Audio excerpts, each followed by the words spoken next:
Hello, sir. Why the long face? I'm looking for Silent Hill. I'm kind of lost. We're the Smiling Friends. We can help you. Okay, let's go.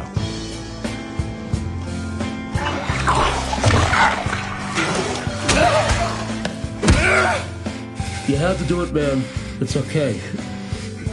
No! Oh my God! Whoa. If you do that again, I'm gonna punch you. I'm not kidding. Look, Pim, I know it's our job to help this guy and everything, but I think this guy's a lost cause. Why don't we just cut our losses and get out of here? Oh, come on. That's nonsense, Charlie. I think the biggest surprises are behind us.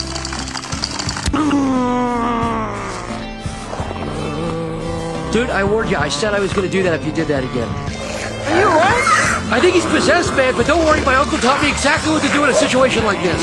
The power of Christ compels you! The power of Christ!